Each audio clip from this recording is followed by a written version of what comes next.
Before this video gets underway, yes, the video yesterday talking about Moritz Seider had an improper title. It was left up like that for about 12 hours, and that's my bad because I didn't proofread anything before the video went live. I think most of you, though, who watched the video kind of understood that we were talking about Moritz Seider and how good he had been, even though the title of the video was talking about how Seider and Sherratt was bad. The video title has been changed, and I apologize for my lack of care towards the product. But let's get into today's topic, because we're talking about some more Red Wings stuff, and we're talking about more unfortunate things. This is a simple video topic. It really is. This is not really something that I feel under normal circumstances would justify making 2 videos about it, but I do kind of sympathize, because as a guy who is a primary Vancouver Canucks fan, I know what it's like to have the entire sentiment in a fan base just be completely negative. The sky is falling down. And when it comes to the Red Wings and their fans, it's been a very long time since that has been the sort of emotion prevailing in this fan base. There's been a lot more to cheer for, a lot more to get excited for, and overall, the optimism has been slowly creeping up with the emergence of younger guys and Steve Yzerman and his plan and everything. It's good. It really is. But when it comes to this situation that we're talking about today, this is probably one of the more uncertain things that Red Wings fans have been talking about. This is something that I feel is garnering a little more alertness and maybe panic in the franchise's fan base than usual, and as a result, I felt like it was necessary to go out there and make another follow-up video to this situation and what is happening pretty much with the Grand Rapids Griffins, the Red Wings farm team in the AHL. Now, last time we talked about the Griffins, we made a video talking about how Jakub Vrana, Anthony Mantha return trade chip, the guy who has been a pretty solid forward for the Wings every time he was in the lineup, but who had taken some time off, who returned from the player assistance program and got sent down, cleared waivers, and is now in the AHL. We talked about how he got scratched the other day, and we brought up some perspectives that sort of highlighted why that might have been the case. Okay, there's this AHL veterans rule, which says that you're not allowed to have X amount of players on your team that have played X amount of pro games. There's the entire idea of him maybe being a veteran, so they wanted to get somebody else in there. Maybe that's just a rotation. Maybe it's not really that big of a deal. Maybe this is just going to pass and he's going to develop and he's going to do this, do that, and eventually become good again, right? Well, it's now been 2 games. And even though 1 versus 2, 1 game and 2 game, that's not really like a huge difference, realistically speaking, there's sort of a growing sort of unease I'm sensing amongst the Red Wings fans as to what this Vrana situation really does entail. Is there more than meets the eye to Vrana removing all the Red Wings stuff from his Instagram page? Is this the sign of a buyout to be? Are the Red Wings going to go out there and try to shop this guy away? Is there going to be a contract termination? Is he going to go back over to Europe? What's going to happen with this guy? And pretty much what I wanted to do was show you a comment from Monkey10Points on the Red Wings subreddit. This is the post made talking about how Vrana got scratched for his 2nd straight game in the AHL.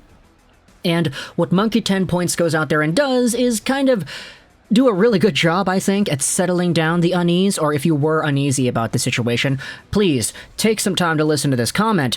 Vrana was not at game speed for the games I saw him play in Grand Rapids. As I've said before, he'll be in Grand Rapids the rest of the season, and you shouldn't expect anything from him until next year.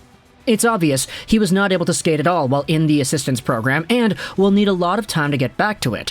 Don't give up on him after a few weeks back. There's still a whole lot pointing to Jakub not giving up on the Wings either. He does the autograph signings, he is at practice, he's having fun with the boys, laughing, and enjoying time at the pregame soccer shenanigans too. Just let Vrana be an afterthought for the rest of the year. The real red flags and time to be done with him will come next year if it's the same at training camp.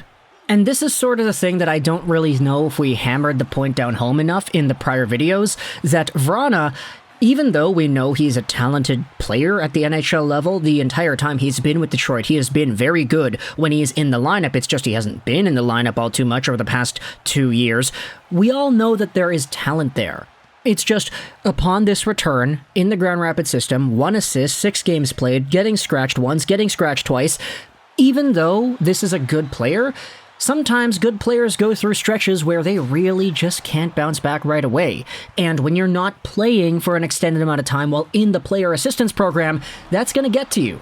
And so when it comes to Vrana and the way that he's proceeding from this summer into the start of this season into what he is today, it's kind of unrealistic to expect him to go back out here and just be amazing right away, right again. And I really like how this perspective goes out there and highlights that, hey, if you're thinking about Vrana to be a potential Red Wing at the end of 2022-2023, probably try to get off your high horse a little bit, because based off of his play in Grand Rapids, he is not really projecting to being ready enough to do that.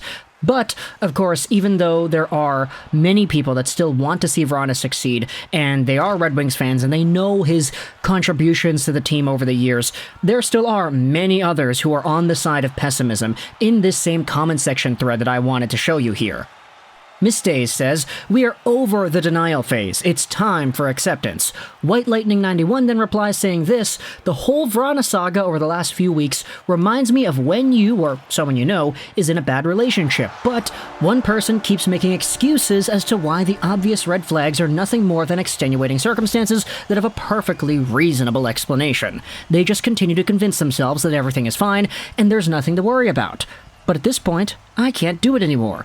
It's time to see things for what they are and just accept that all signs point to an unfortunate ending between Vrana and the Wings."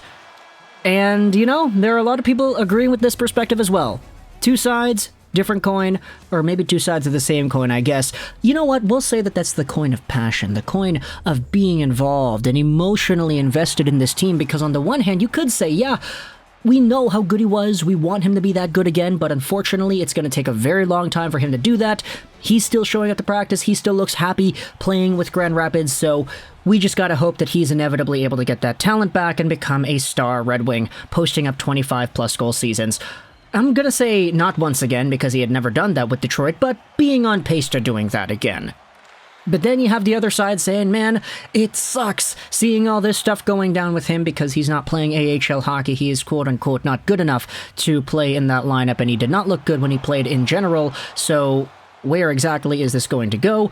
Who really knows, though? We'll see if there's going to be a buyout or any kind of contract termination, mutual contract termination in the next few days, if not within, like, the next few hours, to be honest. Like, I'm recording this video on January 13th, Friday. It's 8:45 p.m. PST, and we're going to upload it in about 12 hours from now. So if there is some sort of an update on Vrana and the situation, then we might have to go out there in the comment section of this video and let things be known what's going on, if there is some sort of an extra piece of information that we get. But either way, Jakub Vrana has gotten scratched again.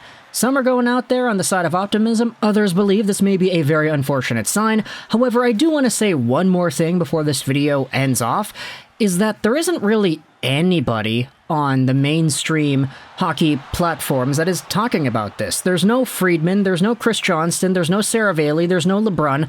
Nobody said anything about Vrana the past few days here, and I get it, it's AHL news technically speaking, but you gotta at least acknowledge that there's a lot of emphasis on this story within the Red Wings fandom and organization, because Vrana was legitimately a good player, and he was the acquisition in that Anthony Mantha trade all those years ago, that in which we actually revisited the other day because Anthony Mantha got scratched as well by the Capitals. Go figure how poetic it is that that's happening at the same time as Vrana being scratched in the AHL. But the last update that we had was Chris Johnston saying that Vrana was able to play. Like, what in the world happened there? Johnston said that literally like 2 weeks ago. Here's the tweet from January 3rd that the Red Wings place Vrana on waivers and Vrana is healthy and ready to play right now. This is before he cleared. That's all we heard. There's nothing else being said by any of the other bigger insiders, so who knows what's going on? We'll see more and more of what happens with the Red Wings and this organizational situation, whether or not this is a big deal, whether or not we should be worrying about this, how much stock you should place into Vrana being an option for the Wings towards the end of the year. Do you even think that's a possibility at this point? Because I'm starting to lean more on the side of we need to give this guy as much time, not just physically, but mentally, to be able to cope up with top-level pro hockey once again. Because, I mean, not playing at the second-tier league, that's already a big downgrade in and of itself. So, thoughts in the comment section below about Vrana, him getting scratched for a second AHL game. Do you think it's a big deal? Do you think it's not? Let me know in the comments all your opinions. I hope you enjoyed this video. And bye.